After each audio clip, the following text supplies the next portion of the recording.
আসসালামু আলাইকুম এভরিওয়ান।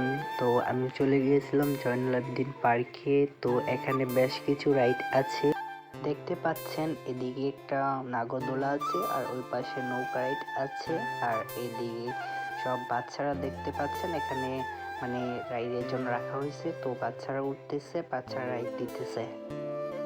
তো ময়মনসিংহের ঐতিহ্যবাহী নদ ব্রহ্মপুত্র নদ। তো এই দিকে আসলে আপনার ওপেন প্লেস পেয়ে যাবেন জয়নুল আবেদিন পার্কে। জয়নুল আবেদিন পার্কে আসলে আপনারা পেয়ে যাবেন মিনি কক্সবাজারের মতো।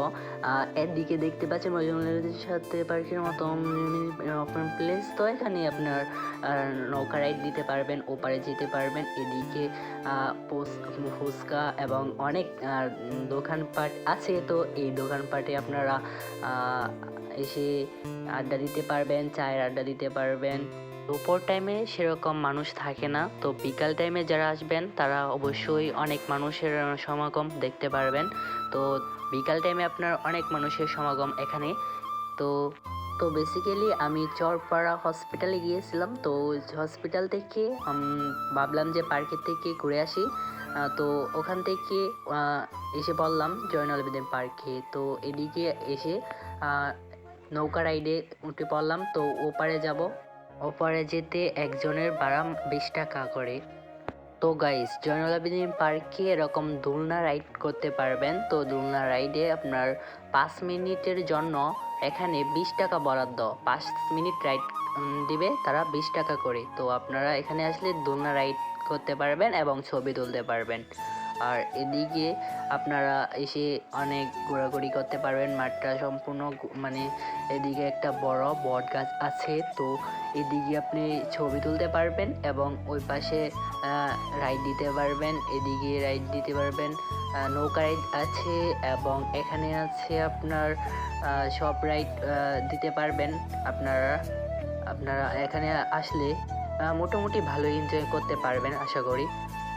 তো এই পার্কে এই রাইডগুলাই আছে এদিকে। তো এদিকে যদি ধরেন জীবজন্তু রাখার কর্তৃপক্ষ একটা ব্যবস্থা করতো তাহলে আর একটু ইউনিক হতো আর কি। তো এদিকে এই রাইডের পাশাপাশি আরও কিছু যদি বিনোদনমূলক সেটা মানে এইগুলা রাখা হতো তাহলে আরেকটু এনজয় করা যেত। যাই হোক, তো এই হলো বিষয়। এদিকে আপনারা বাচ্চাদের দ্বারা সেই রাইড পরিচালনা করা হয়। তো বাচ্চারা মানে ওঠার পরে বাচ্চারা সেইগুলা ঘুরে ঘুরে রাইডগুলা দিচ্ছে। তো এই হলো মানে জয়নুল আবেদিন পার্কের রাইডগুলা। আর আপনারাও আসতে পারেন, এরকম রাইড এনজয় করতে পারেন। এখানে নৌকা রাইড এবং আপনার বাচ্চারা অনেক এনজয় করবে। তো আপনারা অবশ্যই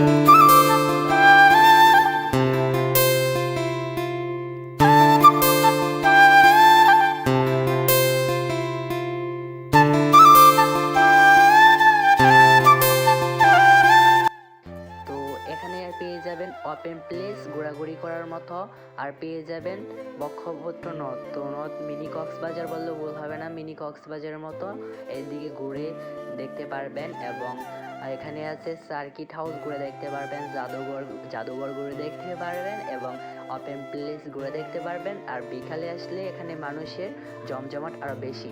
তো আমরা মানে দুপুর টাইমে গেছিলাম, সেই জন্য এখানে মানুষ কম। তো এখানে বসে চার আড্ডা দিতে পারবেন এবং ব্রহ্মপুত্র নদ ঘুরে এবং দেখতে পারবেন।